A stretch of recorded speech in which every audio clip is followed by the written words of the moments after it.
Help me reach 3,000 subscribers. Hit like and leave a comment. I really do read them all. She came out of the bathroom already dressed for book club, hair perfect, phone flipped face down on the counter like it was a bomb that might go off if I looked at it wrong. She checked the time, checked me, then the door. Don't wait up, she tossed over her shoulder. Girls might run late. That was the first time she told me not to wait up. In our house, that used to be my line when I pulled a rare late shift. And she didn't kiss me goodbye. She patted my chest like I was the dog. I watched the taillights pull away and told myself she'd been under pressure, that the new marketing director liked to schedule panicked meetings at 6:30 for the thrill of ruining evenings. If I'd known where that little ritual was headed, I'd have rearranged the furniture that night and saved myself a month. When she got back, it was 11:30. I heard her keys, the lift of her heels to the rack, the careful step, too careful. She poured herself water and found me on the couch with the game muted. You're up? She sounded surprised I existed. Book Club read War and Peace in one sitting. I nodded at the clock. She fluttered a hand. Sophia was a mess. Husband drama. We stayed to talk. You smell like cedar and citrus, I said. They switch from wine to cologne at these meetings? It's the new place next door. Candles everywhere. She grabbed her phone again, thumbs moving. You could try being supportive instead of whatever this is. I stood, picked up my empty mug, and let her pass. I'm supportive. I'm also sentient. She rolled her eyes. Can we not? I'm exhausted. Sure, I said. We'll not. The next morning, she was distant, a kind of polite that puts a wall right between two cereal bowls. I told myself to be decent, to not read into one weird night. A marriage isn't a crime scene. You don't reach for chalk outlines because she forgot to kiss you. That week, her phone became a second face. It lived face down unless it vibrated. Then it lived glued to her palm. Emergency? I asked once while packing my lunch. Work, she said. On a Saturday? Launch schedules don't care what day it is. Neither do people, I said. She missed the joke on purpose. Friday, she announced, girls brunch tomorrow. I'll be gone till 3. Enjoy, I told her. I'm replacing the garage door rollers. Mike's coming by to help. She brightened at Mike's name. Great. Boys' Day. Perfect. The way she said perfect sounded like permission for me to exist. I called it early. If her attention had to be earned by being absent, I could oblige. The next morning, Mike showed up with coffee. He's my neighbor and oldest friend, a contractor who can fix anything with a pry bar and a grin. She's still on that phone? He asked, nodding toward the quiet hallway. She left for brunch. Told me not to wait up. I slid him a socket wrench. New tradition. He whistled. Not a fan of that sentence. I'm not a fan of a lot of sentences lately, I said, but I'm a fan of balance. I tightened the bracket. So starting next week, I'm shifting some evenings to the gym, later sessions. I'm not clearing my schedule for nothing. And the house fund? I'm splitting our discretionary budget into 2 accounts. She wants freedom, she can have it with guardrails. Mike cocked his head. You gonna talk to her first? I'll announce it. I'm done lobbying. He nodded slow. Solid. When she came home around 4, so much for 3, she walked past the garage, peeked in, and gave us a wave without stepping in. Hey, heroes, she called. Thanks for making noise all morning. Rollers don't replace themselves, I replied, wiping my hands. She hovered. So, girls trip next month. Lake House. We're thinking 4 days. Have fun. I set the wrench down. Also, heads up, I picked up 2 late gym nights. Monday and Thursday. And I moved our discretionary money into separate buckets. Same total, just cleaner. You draw from yours, I draw from mine. No overages. Her mouth tightened. Since when do you make money rules solo? Since I realized I was underwriting a mystery calendar.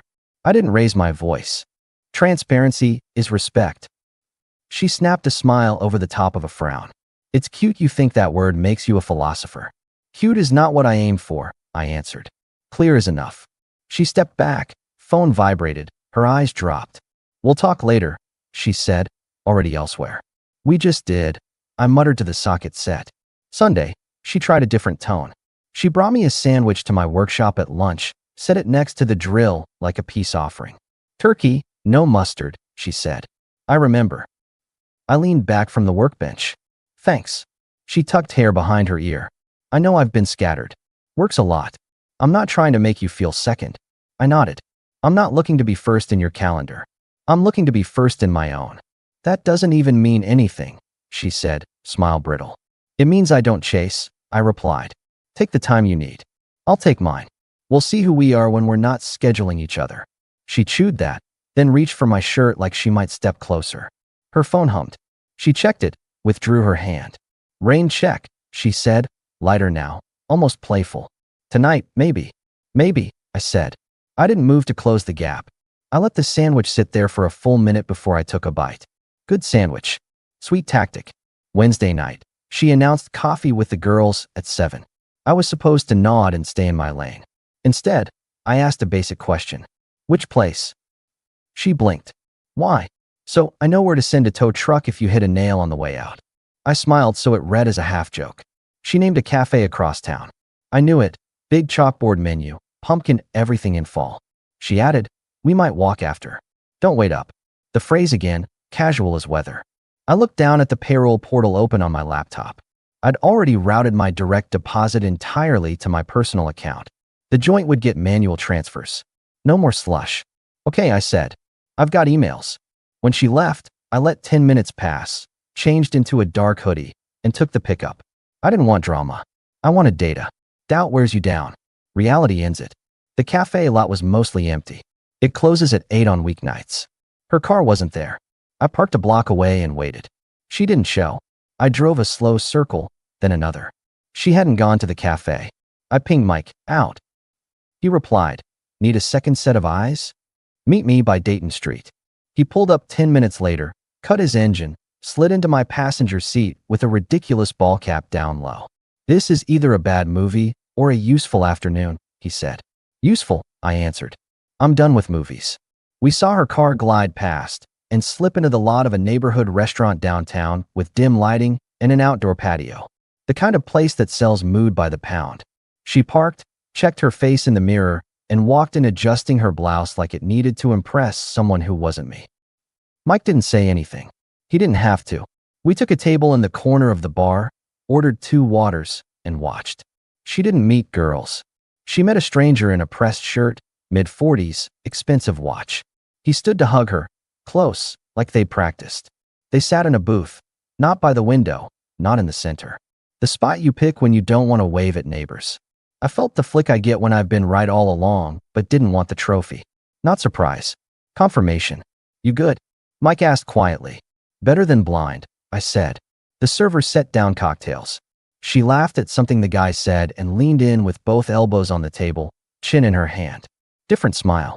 Not the one I get when I fix a sink. This one was audition tape. Pictures? Mike asked. I'm not a cameraman, I told him. Then I stood up and became one for 5 minutes. I wasn't loud. I didn't interrupt. I took a few shots with a steady hand. Them laughing, their attention welded, their shoulders touching. I got the hug when she left for the restroom. The kind that isn't about greeting or saying goodbye. Then I sat back down. You want to walk out there? Mike asked. Nope. You going to tell her tonight? No. He studied me. Walk me through the plan. Simple, I said. I go home. I sleep. I go to work. I stop being available. I move our autopace. I call a lawyer in the morning and file. I set up a printer at Kinko's like it's 2004 and print what I need. Then I wait for the right room to deliver the right sentence. You got a room in mind? Alyssa's birthday next Saturday, I said. Alyssa's been my friend since before my wife knew my last name. She invited both of us. All the witnesses I need will be there. I'm not blowing up a Tuesday for free. Mike watched my wife toast the man across from her with a clink I'd never been granted in that place. He nodded. Text me if you need anything. I will, I said, and I meant it. When I got home, I measured my life like a carpenter. I shut off the family share setting on our calendars. I split the streaming logins and changed my passwords. I moved the joint emergency fund into a CD under my name because I was the one who filled it, and I kept a ledger. I set up a quiet P.O. box. Then I slept in the guest room and left a neutral note on the master bed. Up early. Big day. The next 2 days, I practiced indifference like a skill. She tried new shapes. Are you mad? She asked at breakfast. No, I said. I'm busy. Busy with what? She peered at my phone like it owed her a confession. Work. Gym. A life. That's dramatic. It's accurate. She reframed. We haven't taken a trip in months. I'm suffocating here. Take a trip, I replied. You have a budget and a car. You used to be fun, she said, a quick knife. And you used to know how to say please, I said back. Everybody evolves. She went for a laugh while we cleaned up after dinner, poking my shoulder with the dish towel. You know you snore, right? Maybe the guest bed is a public service. I dried a plate, set it down, turned, and let my eyes stay on hers until the joke died on its own. I'm moved because I respect sleep. She blinked first. You're being weird, she said, smaller now. Maybe I'm being clear, I answered. Friday afternoon, a bag of my favorite barbecue takeout appeared on my workbench with a note. You were right about being busy. I can do better. Dinner tonight. I stared at the bag. The smell did its work. Tactic 2. Care with a receipt. I texted back. Thanks. I'll be late at the gym. Then I stayed late at the gym. I came home to her in a dress she wears when she wants to rewrite history. Candles, low music, a bottle open. Wow, I said, stopping in the doorway. She smiled, too bright. Sit. Let's reset. I hung my keys, walked into the kitchen, and lifted the foil on the takeout. This is good, I told her. Thank you. That's it. She laughed, but it wasn't humor. Thank you. Can I add, I'm not available tonight to the sentence? I plated my portion and took it to the table. Eat with me if you want. She stood there a beat, then sat, controlled.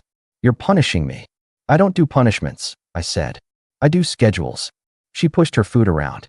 Alyssa's party tomorrow. Wear the blue shirt. I'll be there, I said. With me, she clarified. We're not arriving like roommates. Then leave when I leave, I told her and took another bite. Saturday, I picked Alyssa up a gift card to the hardware store because she's the kind of woman who paints her own fence and doesn't need scented lotions to feel like a person. When we arrived, the living room was full. Alyssa's husband, Dan, our neighbor Judy from 3 doors down, a couple from my wife's office, and 3 of Alyssa's college friends who speak in questions like life is one long pitch meeting. Alyssa hugged me like home. Blue shirt, she said. Classic. Orders from the board. I nodded at my wife. Alyssa stepped back, reading me quickly. You okay? I'm here, I said, which for me is as much vulnerability as I give out in public. She squeezed my arm, then moved to greet my wife with warmth that wasn't fully earned. Alyssa's good like that. She gives people chances even when they've shown their hand. We did the rounds. My wife played charming like it was her job. She laughed at Dan's dad jokes, tossed compliments like confetti, avoided contact with me unless a camera came out. It was a performance for our audience, not a reconnection. I let her have the stage because I needed it for my line. At the table, Judy asked, So, girls' trip? I heard rumors. My wife smiled. We deserve it. Men don't understand. Self-care is a full-time job. Men understand budgets, I offered. She shot me a look and patted my shoulder. He's teasing. I didn't return the touch. I poured water. The room felt warm and harmless. Perfect. On the patio later, my wife sidled up to me with a practiced lean, hand on my arm like we were one unit. She'd been working this crowd all night, making sure when she smiled at me it looked like a marriage. Hey, she said low. Can we not be off tonight? For Alyssa's sake. We're fine, I answered. She searched my face. You're ice, Nate. I'm precise, I corrected. Alyssa called for a toast. We circled, glasses raised. My wife took my hand for the photo, squeezed, then leaned in as the room laughed at something Dan said. Her mouth came toward mine, picture perfect. If you'd frozen the frame, you'd think we were good. I turned my head an inch and let her kiss land on air. Then I set it at normal volume, conversational, like ordering coffee. I'm not in the mood to taste your lover. You could hear the room stop breathing. Glasses half-tipped.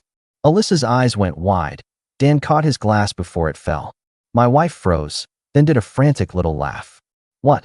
What are you even? She tried to laugh it off. He's being ridiculous. I reached into my jacket pocket, pulled out an envelope, and let 3 glossy photos slide onto the table. Her and the man at the restaurant, shoulders touching, that not-for-me smile. Hugged by the restrooms. I didn't slam anything. I didn't say a name. She stared. The laugh died. Her face cycled through denial, outrage, performance. You're insane, she snapped, voice rising. These are out of context. Nothing's more honest than context, I said. Judy whispered, Oh, Alyssa looked at me, then at my wife. Do we need a minute? Alyssa's eyes pleaded with me to spare her party. She loves me, but she's also a host. I nodded once to Alyssa in a small apology, pushed my chair back, and stood. Happy birthday, I told her. Thanks for the ribs. Then I walked out the side gate and left to the sound of nothing, which is louder than shouting. I didn't slam a door. I drove home at the speed limit, parked, and began the logistics. I prepared boxes labeled by room all week like I was organizing a move-out day for a college freshman. I put her clothes in them, shoes paired, toiletries sealed in a zip bag, sentimental items packed without malice. I set everything by the front porch under the awning. I changed the front door lock. It takes 10 minutes when you've done it before. I placed her purse on top of the boxes with her keys and a note. Your name is on the lease for the storage unit. 2 months paid. Your budget is intact. We're done. I put her mail, neatly rubber-banded, on the stack. She arrived half an hour later, the sound of her steps on the porch like a drum line. The bag hit the door. Then the knock. Nate, open the door. Now. I turned the TV on low and sat on the love seat. I wasn't going to record the moment. I wasn't going to narrate it. I was going to let silence work. She knocked again. You are not doing this. We will talk. You cannot just. I muted the TV and took a sip of water. Everyone at that party thinks you're crazy, she yelled. Do you hear me? You embarrass me for nothing. Those photos. The motion light clicked off. She paced, triggered it again. You're going to be sorry, you. The light went off again. I waited. After 10 minutes of banging and a few calls to my phone that I declined without looking, she stopped. There was a soft rustle, her going through the boxes, checking if I'd missed something. I hadn't. She left. The night went quiet. She tried the next day with texts that changed tone every hour. Anger, bargaining, sarcasm, nostalgia, plans. I answered none. Mike checked on me. Alyssa texted too. You okay? She wrote. Better than stuck, I sent back. Sorry about your party. She replied, don't you dare be sorry. You gave me the truth at my own table. That matters. My wife tried a last push Monday afternoon. She showed up at my office parking lot at lunch, waited by my truck. It was my foreign territory scene, and I didn't mind. I'm not leaving, she said when I approached. We will handle this in private like adults. Adults handle their calendars, I said. I already did. She blocked the door. You're punishing me for wanting attention. No, I said. I'm ending a contract with a person who stopped honoring it. You love me. She said it like it was a check I was required to cash. I don't love this version. I opened the truck door. Find a ride. She tried sweetness, the second illusion's last gasps. Can we at least go to counseling? I'll cancel the lake house thing. I wish you'd canceled before the photos were taken, I replied calmly. That would have been a choice. This is a consequence. She drew herself up. You think you won because you made a scene. I don't care about scenes, I said. I care about dignity. Mine is inside that truck. I plan to keep it there. Step back. She stepped. I got in and left. The next weeks were paperwork and quiet. I'd filed early. The rest moved on rails. I didn't broadcast. People asked. I didn't perform. I took up space in my own days. Longer runs, early mornings on my deck with coffee, dinners standing at the counter because plates felt like a commitment I didn't owe anyone. The house felt larger without her calendar creaking in the walls. She texted now and then, updates she thought I wanted, stories designed to tug, lines about missing us. She tried the sympathy version of Final Time. I'm staying with my mom for a bit until I figure it out. I never meant to hurt you. I typed and deleted 5 responses, then sent one. Don't lie to yourself. You meant to ignore me. That was enough. Alyssa asked me over 2 months later for a cookout. I showed up with coleslaw and 2 folding chairs because she never has enough seating. Dan lit the grill. Judy brought brownies and gossip. Someone asked where my wife had landed. Alyssa gave a look that shut that line down. We ate. We talked about terrible drywall jobs and the price of lumber and how Dan's team would never win a playoff game with that coach. In the epilogue version of my life, I wake up early in a house that fits me again. The garage door hums instead of squeals. My tools are where I put them. The guest room is a guest room again. The title is in my name. The savings are mine. The pickup is in the driveway with 2 new tires and an oil change sticker that makes me stupidly happy because I did it on my time. I don't chase dates. I'm not hunting to fill a seat at my table. I go to the gym when I want. I meet Mike on the water at 6 for fishing twice a month. Alyssa texts me when Dan needs help lifting something heavier than his pride. There's a woman at the hardware store who laughs at my dry jokes and knows the difference between a Phillips and a Torx without blinking. Maybe in a season, I'll ask her to grab a coffee at the diner where they never dim the lights and no one pretends a candle makes anything real. Maybe I won't. I'm not rushing anything. The point isn't to replace. The point is to live with my head up. As for my ex, the report is simple. She's at her mother's place across town, doing what people do when the show is over and the audience left. A few of the party crowd went quiet on her after that night. You learn who likes truth more than posture. She tried to spin, then she stopped when no one bought tickets. I don't follow her updates, and I don't wish her anything dramatic. The quiet is enough. The final word, if there needs to be one, is this. I didn't win by shouting. I won by refusing to stay where respect was a rumor. One sentence at a table, a few photos, an unlocked door to the life I wasn't living. No petition to reconsider.